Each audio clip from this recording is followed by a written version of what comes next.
But now I don't see those cobbles and curbs. I don't hear the blues anymore. Rough Trade is giving away a third of the first 3 months of the Rough Trade Club plus new music membership exclusively to 101 Part-Time Jobs listeners. Become a member of Rough Trade Club New Music and you'll receive the Rough Trade Album of the Month straight to your door every month on exclusive vinyl pressing with exclusive bonus material. Club members have received exclusive pressings of albums from Sufjan Stevens, Sprints, The Last Dinner Party, Julie Byrne and Over Mono, just to name a few, this past year alone. Sign up using the promo code CLUB101POD and you'll get the Rough Trade Album of the Month, English Teacher's excellent debut album, This Could Be Texas, on exclusive Galaxy Gold for a third of the usual price. Here's English Teacher on a recent episode of 101. How many opportunities do you get to write a debut album and have all of this, sport behind us? I don't know, I really like the idea of holding the bar as being like classic songs. You only get one shot at a debut. Don't want the album of the month but still want all the benefits? Sign up to the standard tier using Club 101 Pod and you'll still get the first month free. You'll also get free shipping on all orders, 10% off the bar and on secondhand vinyl in store, and exclusive access to sold out Rough Trade events. So don't hang around. Go to roughtrade.com/club and sign up with the code CLUB101POD. That's CLUB101POD and claim money off the album of the month, English Teachers This Could Be Texas, today. This offer's available to UK residents only.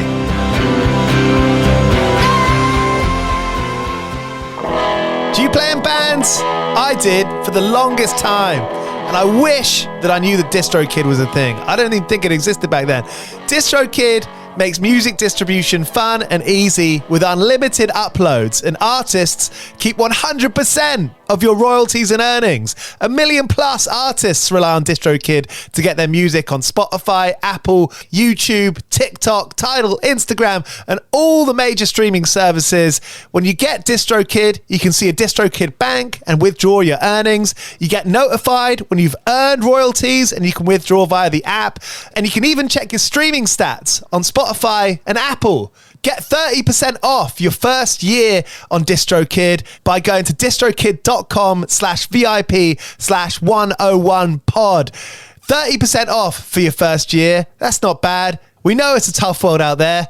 Why don't you make it easier for yourself? And to get 30% off that free year as an artist, where you get 100% of your royalties and earnings, go to distrokid.com/VIP/101pod. All right, stay with me. I'll be right back after this. With Lucky Land Slots, you can get lucky just about anywhere. Dearly beloved, we are gathered here today to... Has anyone seen the bride and groom? Sorry, we're here. We were getting lucky in the limo and we lost track of time. No, Lucky Land Casino, with cash prizes that add up quicker than a guest registry. In that case, I pronounce you lucky.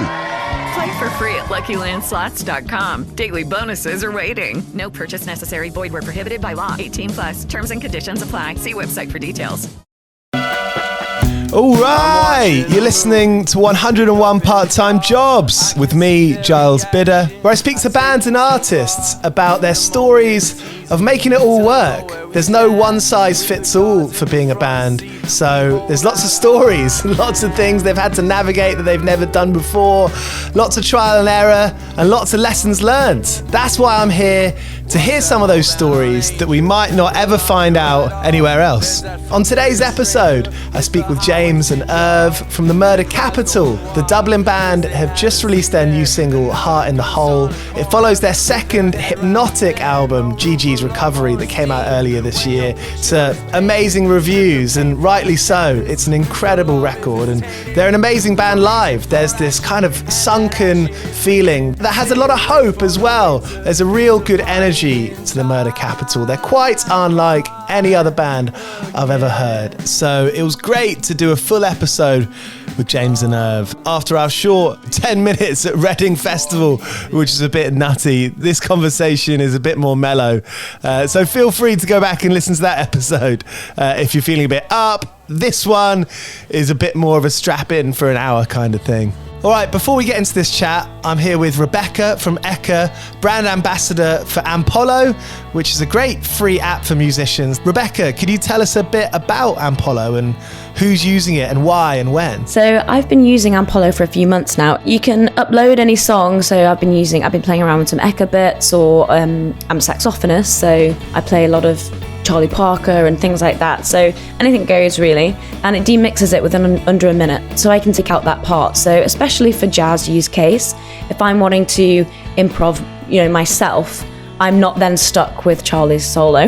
Said no one ever, but it means that I can experiment with my own, which is really, really, really cool. And alongside that, I'm kind of filming myself, seeing what I look like. It's great, and you're kind of recording that and then sharing it. It's a little bit of that kind of digital, practice room board. We're looking for a drummer, we're looking for a guitarist, with alongside all these super cool tools. And I'm using it for all the different instruments I play. And it's out now, Ampolo. It's out there to be had. No downsides. No downsides, yeah. Go download it and I'll see you in there. All right, here's James and Irv on 101 Part-Time Jobs. If you're listening on Apple or Spotify, please subscribe. Please rate and review if you have a moment. That stuff means so much and means I can keep on getting more brilliant guests. All right, the Murder Capital. 101 Part-Time Jobs. We were definitely enthusiastic. Yeah, I would say we were definitely enthusiastic from the start, Charles. From the go. I think so. Gigs, rehearsals. We just wanted to drop out of college really badly, that was probably a part of it, so the only way to drop out really was to get on the road. Right. So I think that was part of our enthusiasm, no? Yeah. My thing in my life playing in bands, I've never really spoken much to other members about the making it work thing. There's already enough to talk about. Besides how do we feel about this? Are we on the same level of trying to make it work as one another? Did you have that point where you were all like, yeah, we're all pretty fucking hyped up as each other on this?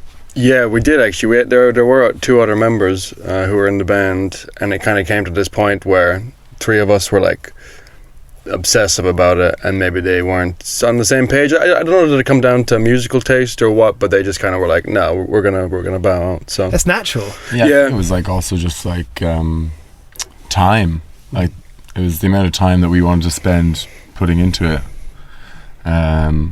So I think they made an honourable decision. Yeah, honestly. To be fair, yeah, rather than just us dragging them along. They left at a time where things were kind of just kicking off, really. Right. Yeah. When labels were calling and all that stuff. So. And that must have been difficult for you, it's your mates having to kind of come to talk about something pretty... It was, yeah. Serious? It was. I don't... Yeah. I remember sitting on the floor in Unit 1. Yeah, I remember that conversation. Yeah, Unit 1 is where we started, rehearsing, in sort of Portobello, is it? I suppose. No, it's off Cork Street. Dolphin's Barn? Yeah, in between there, in between those two spots. But I remember going to St. Patrick's Cathedral, is that where, I think so. Which the park near Bim, yeah, near home, and chatting to Morgan, and it was a tough conversation. It was a tough conversation because, you don't want people to leave the band. It's not an easy thing. It's not an easy thing, and then the prospect of trying to find the right person.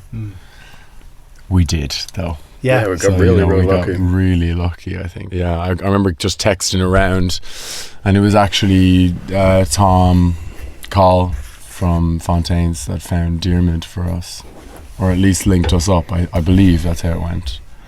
It's hard to remember. It's funny, I often think that when you get two people who are on a level, that's a fucking special thing. Yeah. Sure. To get any more than that, it's a blessing. Yeah. I don't know what level. Yeah, well, GPB was just on a certain fucking wavelength that we were all on at that time, which was just we loved going out, so easy enough to bring him into the fray, You mentioned time, and I think that's one of the biggest things in this conversation of making it work, making your own path, trying to make the right sensible decisions whilst also going out all night and having the most fun as humanly possible. That's part of it, right? Yeah.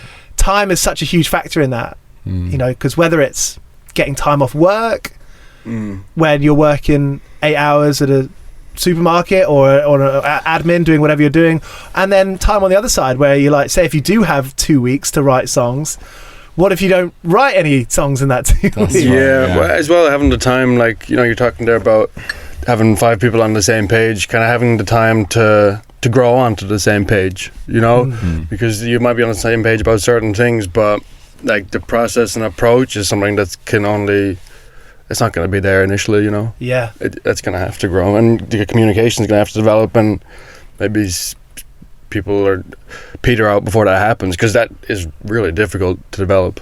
It can be uncomfortable, and especially when you're in the call center and I'm in the fucking pizza restaurant. And yeah. That's what we were balancing back then. Yeah. Was that in Dublin? Had you moved to Dublin at that point? Yeah. From your kind of satellite towns? Well, no, villages? like, I mean, for me, yes, and for the other guys, I think yes, but James... Yeah, I was born in Dublin, so my dad remains in Dublin now. He's still living there, and I grew up in Cork with my mum. Went to school in Cork, and then moved back to Dublin when I was about 19, I think. Yeah. And Dublin's, you hear about it in the news, just how expensive it is, how the cost of living is. Yeah. Was it like that then?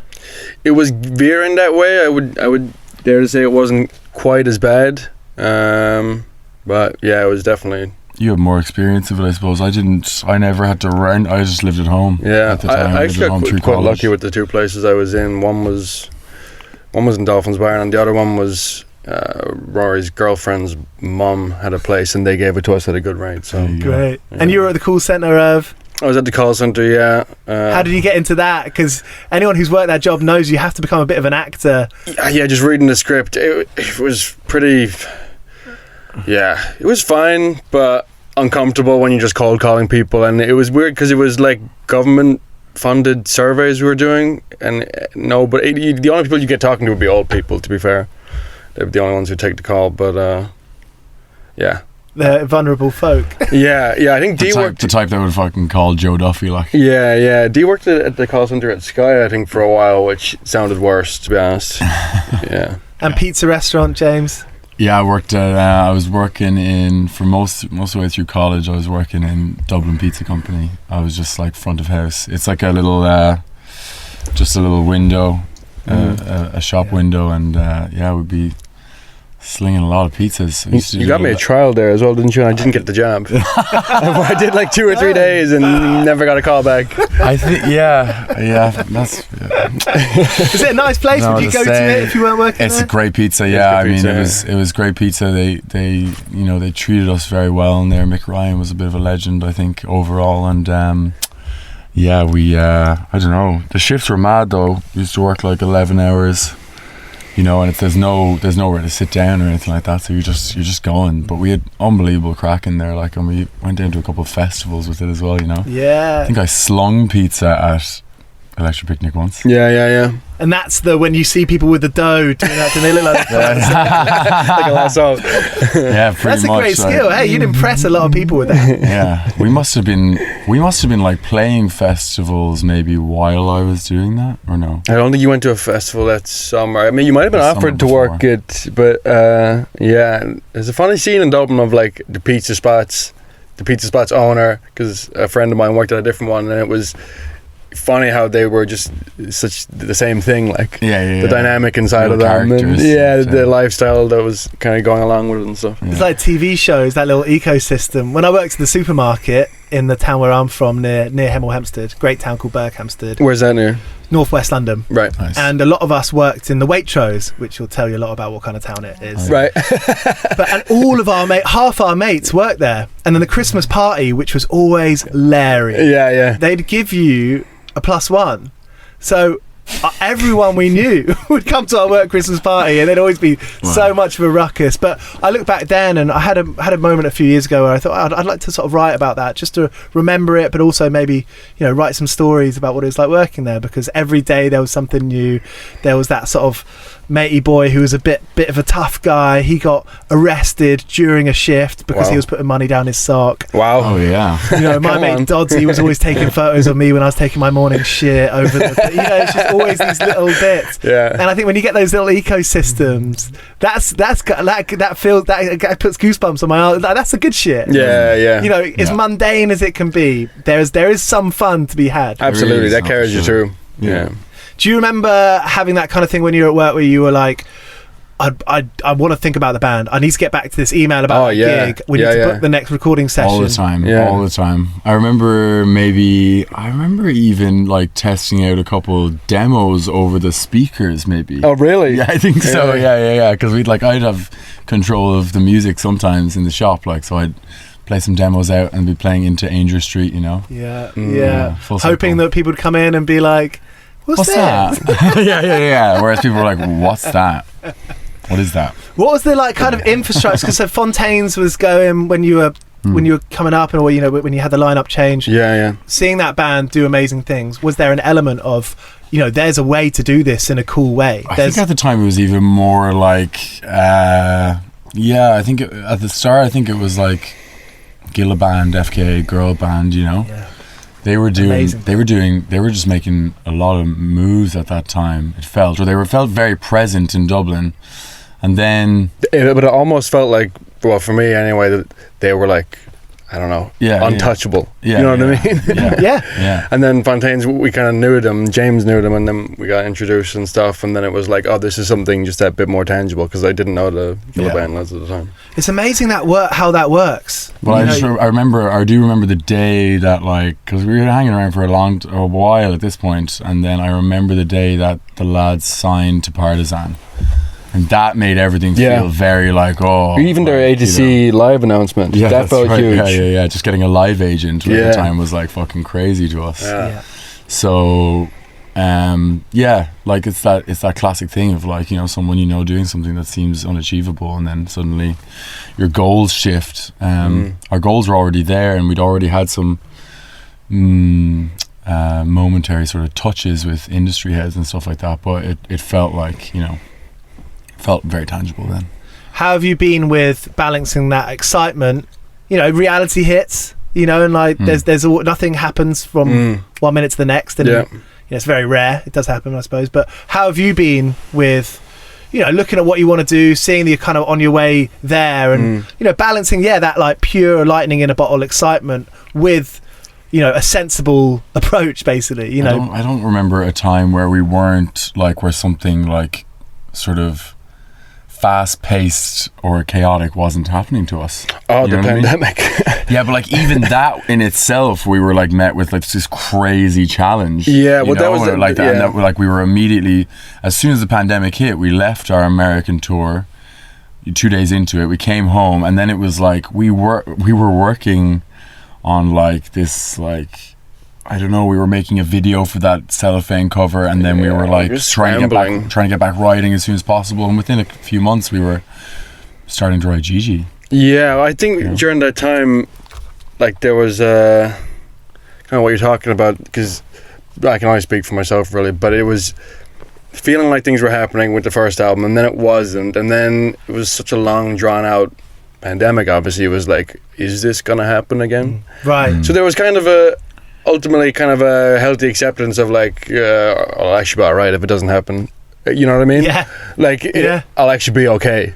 Yeah. Like, that isn't, it doesn't define me necessarily. But it took a long time to come to that, because there was a long period of like, if this doesn't happen, I'll be a bitter person forever. That's some serious personal growth, isn't it? I mean, if you're in this world of like entertainment and people, you know, you're living a life kind of depending on how many, you know, half a room sold a ticket to the gig or a full room. You know, there's always going to be a part of what you do that relies on other people. Yeah. That's a magical, amazing thing. Yeah. It can also be fucking real, right? Yeah. Well, and it's also like at the base of it, like, you can still make music, and, you know, like, you can just always make music without those things.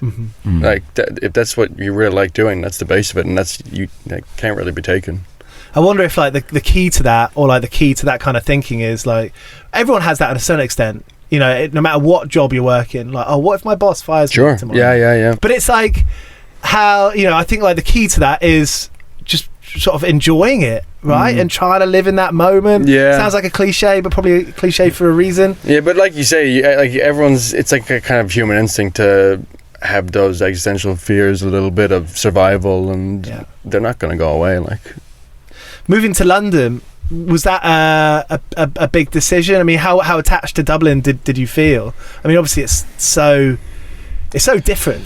We didn't feel very attached to Dublin in many ways, and have like probably had the most of our fun, I felt like, happened in Dublin in a way, you know, because since then I feel like it didn't feel like moving to London somehow. I don't know, like we'd spent a lot of time here, we'd been in and out of London a lot, and by the time, I don't know, I got a place in London in November last year, and it was exciting to get a new place, I suppose, but like it doesn't I never got that I never felt that moment of leaving Dublin, right? Personally, I don't know. Didn't have that kind of end of, you know, it just, there was never a day where it was like, all right, this is it, because it was like we were just on the road or on writing stints or like working here, working there, whatever, and then it was like, okay, we'll just go live in London for a bit now, you know. And I get the relief of leaving my parents' house because I've been there for 9 months, and that was like, oh my god, this is like way too. Every time I go back to visit, I'm like, Jesus, how did I do that?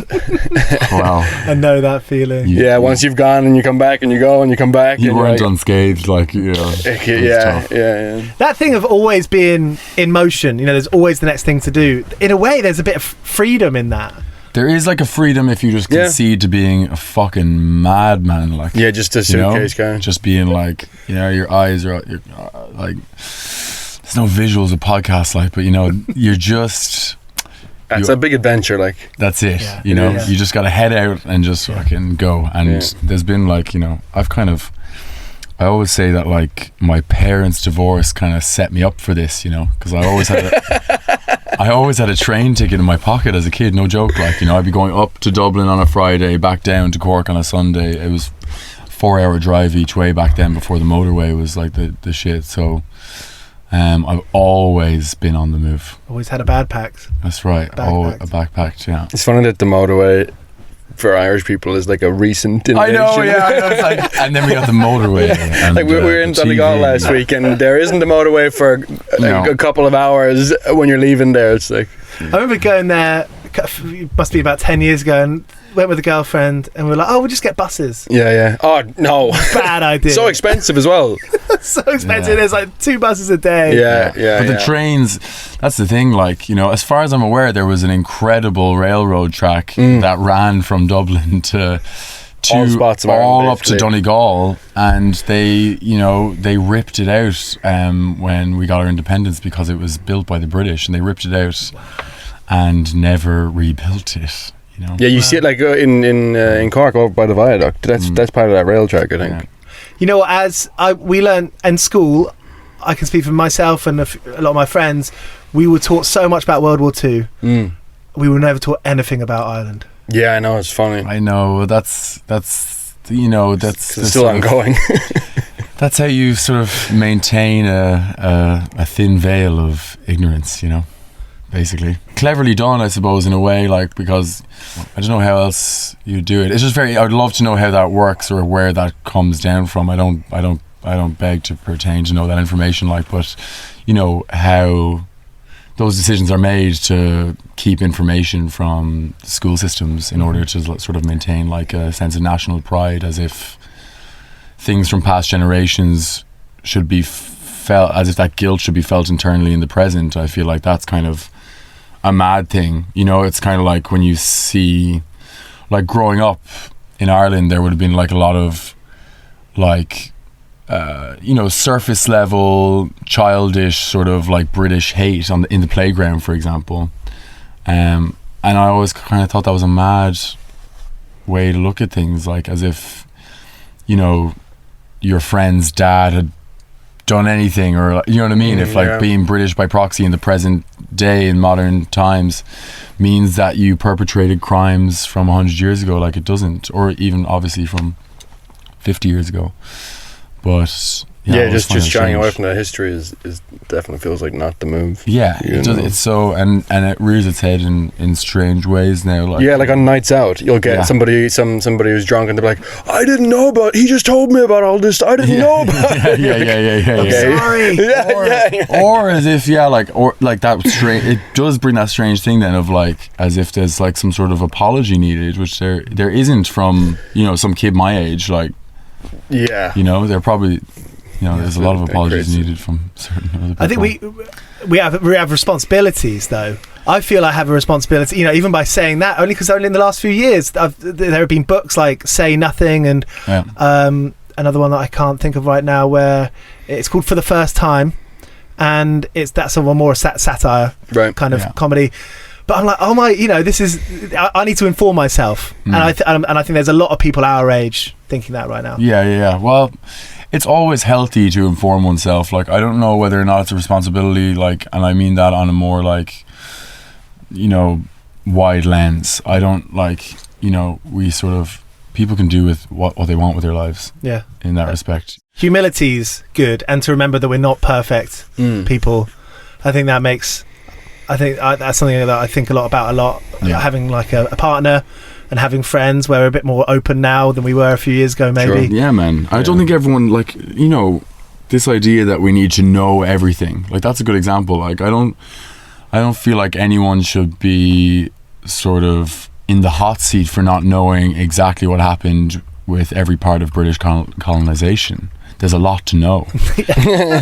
So in that sense, like, the same goes with anything. It's like, I think what our responsibility is, or what we hope to live in a society of people who are open to receiving that information and open to learning. Yeah. Like, that's it. Yeah. Like, you don't have to be at home like smashing books out every single day, you know what I mean? Like, you can do a bit of both.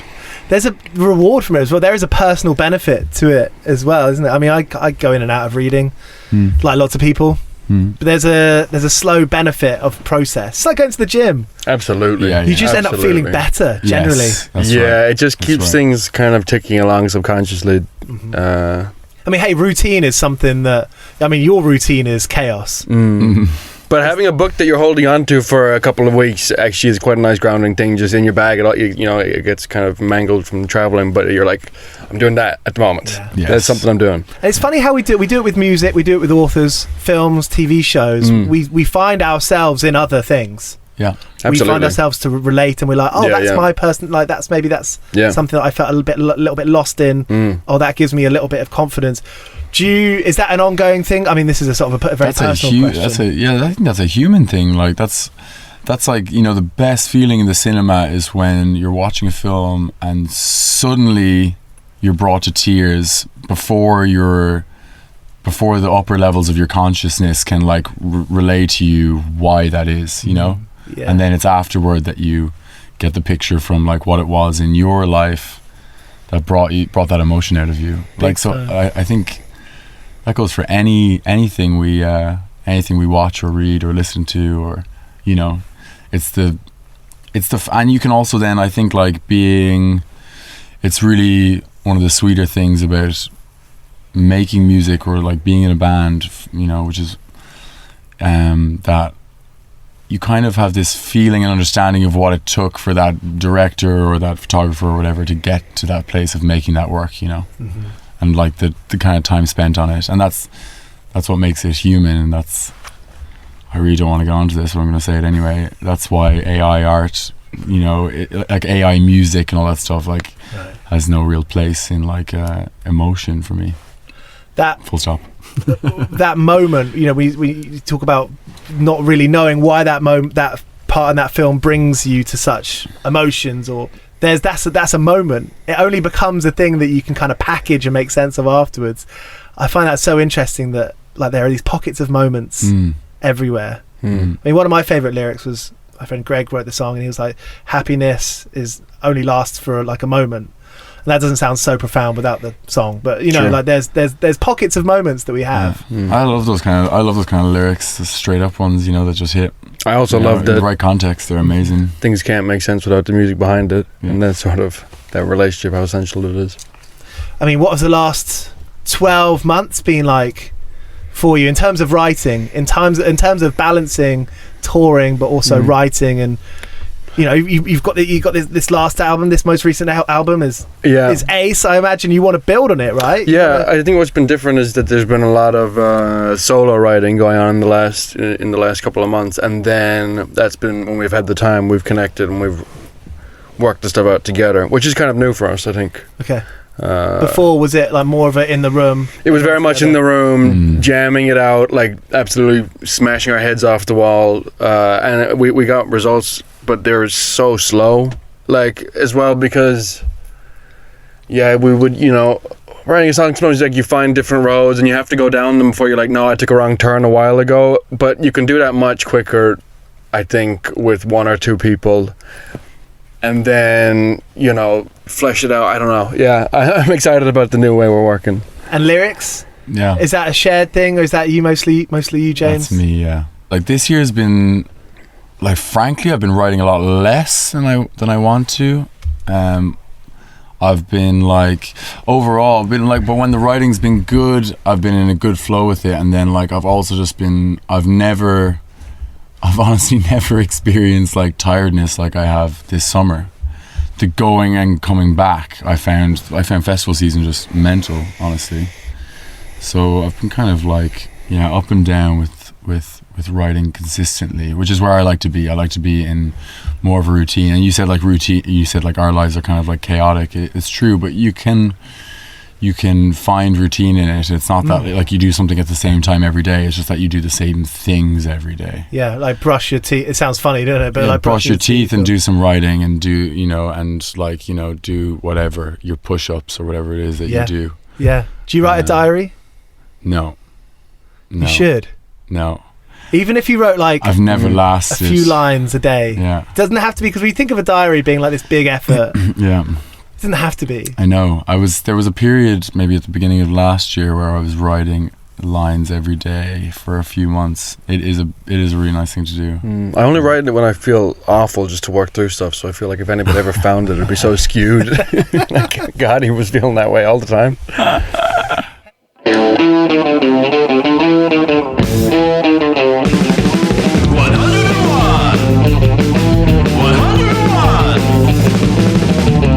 Hey, this has gone so quickly, but we got a few minutes left. Thanks so much, James and Irv. Yeah, thanks, man. For talking about this stuff. I mean, I live for these stories. Growing up as a big Enemy Kerrang reader, I always read, don't matter really what music it was, I'd read about it. I've always found these stories. I love that too. Like when I'm getting into an artist and their discography, I love to know their whole life story then, or read the interviews to the albums, because I just love the context once I'm into them, you know. I think it's like, I sort of recently realised I was trying to figure out why I like this, because I'm dedicating so much of my life to doing this, and like, why do I feel so good? I think it's because it's proof of concept that people can live out their days following this idea that they had that keeps on evolving, whether that's writing music or writing books or writing TV shows. I think that's such a fucking great way to live. Yeah, man. We always talk about it. There's just no better thing than that thing that just wasn't there before, and then suddenly it's in existence, and then you get to walk home that evening or whatever from the studio or wherever you're writing, and you just have this... Oh, it's the hope. Yeah, the sense of hope it's like off it is unbelievable. Purpose and excitement. You're kind of like existing. I feel like sometimes I'm floating, and then I'll be like, I need to just like bring myself back and write something, and then once I do some writing, I feel like I'm there again. Yeah, I think the high off writing is like nothing else. It's like it makes me like so energized and invigorated after it. Like it's like hard to turn off once it's done. Crazy, isn't it? And it's kind of unexplainable. Yeah. Hey, one of my favourite things to talk about is, and it's not just me projecting about my life in the workplace, but is fuck ups and falling on your face. Yeah, I was kind of waiting for your mental questions. Like we got at Reading, kind of like, This is, do you know, after doing that, I was like, fuck, are these normal episodes boring? Am I a boring guy? Fuck. Oh, look, falling flat on your face, I've fucked up at every job I've had. Yeah. Because, I mean, at school, my school reports are always like, potentially good, but doesn't apply himself. Right. Doesn't listen. Always talking. My dad always talks about this time where he went to a parent-teacher meeting. I was in first class, which would have made me I don't know, like not 8. And it was Mrs. Moore. So if you're out there, Mrs. Moore, she said to him, like, he just won't stay inside the box, you know. And my dad was like, that's fucking great. Like, Yeah, said he came home buzzing. He was like, this is great news, you know. But it would cause I've fucking gotten so much trouble in school the whole way through. Because it's pain, because again, this sounds like contrived or like a cliche or a stereotype or something, but they just want you to do exactly what they tell you to do. That is the truth. Yeah. And there's like, that's how people do well in academia and at school. Yeah, I don't know how they're gonna. I mean, they're trying to like reform the way schools work, aren't they, to be more sort of like attentive to everyone's individuality. But how do you do that? How do you do that? Like, everyone kind of does need to sit down and shut up in a way. Yeah. You know? Yeah. I mean, but you can listen, but you can do things your own way, right? But sure. And there's also something going on there between, like, there's something going on there between the teacher and the, you know, in the friction, like, you know, when me and Irv were in class together, you know, and we're like getting told off or whatever like that, you're growing up. Yeah. Do you know what I mean? Yeah, you're finding out the hard way. It's not wasted time getting in trouble or whatever like that. No. It's all part of it. My life started off in detention because that's when a guy handed me a flyer to a local gig. Wow. And that changed my life. Fuck ups though. Right. In the workplace. Yeah. Any come to mind? I mean, I used to work at the Times and on Talk Sport radio, and I'd always put in adverts that were like the wrong day. Yeah, right. Listen to, hey, Arsenal Chelsea tomorrow. It's not. That's like, that was yesterday. Did you ever drop stuff at the pizza restaurant? Oh yeah, all the time. I mean, honestly, okay, my biggest fuck up was on my last shift. And this guy basically came up to the window. We were super busy, and this guy came up to the window maybe midnight, 1 a.m, something like that, and he was just being like so antagonistic and just kept like muttering things at us, you know, because his pizza was taking a bit longer than, you know, he had thought it would. That he'd liked. And you know, he kept winding, and like, you know, I was always, you know, relatively professional in there, I think. And eventually I gave him his pizza, and he just said, like, he had just said something, I can't remember what he said, right? But he had just said something like so just fucking, he was just nagging, you know? He was just like this voice there, just saying shit at us, just being like all these fucking lazy bastards, taking a phone call, talking about how shit the service was. Go on, what'd you do? So I handed him his pizza, and I was like, why don't you just fuck off? And everything just stopped. All the chefs stopped. Everything in the fucking restaurant stopped. And they just looked at me and they were like, you fucking can't do that. Like, this guy's face like almost went white, you know, because like, it's like the customer's always right, and in that moment the customer was told to go fuck himself, like, basically. How satisfying was that? I got fired from another job as well for like, I was working in retail, and there was like, I probably, you know, didn't come to a couple of shifts and maybe turned up in rough ways and stuff as well on the way, but I was shown footage of me like serving this woman like her clothes, and I'm literally like just like scanning the clothes, and then I'm stopping and just having a chat with the lad next to me behind the counter, completely stopping, like, and it takes me like me like 6 minutes to scan that's 5 items, and then I didn't put like a €150 item in her bag. I left it like on the counter. So she came back and wanted me fired, and she got what she wanted. The fucking I was brought up to the like manager's office as well, and they showed me the security tapes, which apparently is illegal. You're not allowed to be shown the security footage. They're not allowed to like replay it back without like, I don't know. Okay. There's a thing there for sure. Look, I tried to fight it at the time because I thought I wanted to continue working there, but I'd squeezed every last bit of juice out of that and got the best friends I ever got out of it as well. Yeah, good. There's a happy ending to it. Yeah. How about you, Irv? The only thing that comes to mind is I used to work at this marine kind of, it was like half marine, half sailing supply shop, and they sold canoes. And one time I was asked to fix it to a customer's car, and I had no idea how to do this. The shop was really busy at the time, so I did my best, and Yeah, I don't know. I don't know what happened. Did it just turn into a sail? It fell off on the motorway. I think it fell off in the driveway and we had to really fix it, but I was just like, I don't know how to do this. Nobody taught me how to do this. That's the everyone says they know how to do something when they can't, because otherwise you're not going to be trusted. Yeah, That's right. Yeah, That's right. yeah. You've got to play the game of social. But I think the clever person says, "Oh, do you mind just showing me how you would do it?" You know, because that not only strokes the ego of I'm not the superior, clever person. which the superior always loves, is a little ego stroke. Oh man, there was a guy in there who used to just absolutely take the piss out of me for doing music. He was like this 50-year-old man. He was relentless every day, and I was like, at the time I felt like Jar. I love you, Jar. Yeah, he had me on the ropes as well, because I wasn't from his perspective, I was definitely just like this hopeless dreamer. Really? Yeah, a little bit. But it was just I don't know. I feel like I'm having the last laugh. You showed him. Yeah. James and Irv, thanks so much. That's it, Giles. Nice one. Yeah, thanks, man. So there they were, the murder capital in the hug of 101 part-time jobs. I love finding out these kinds of stories from bands, and I hope you do too. Thank you so much for listening. If you'd like to subscribe, please do, and you'll get at least 2 episodes a week delivered straight to your phone. Some great episodes coming up. Next week, we got Citizen, a great new band called Gen, Genn. If you like the murder capital, you'll like Gen. A Savage from Parquet Courts. That's next Thursday or Friday. And more beyond next week with, let's see, Bombay Bicycle Club, So Young Magazine, and Buck Meek from Big Thief. So, if you want to subscribe, hit that button and you'll find out when those episodes come up. See you soon.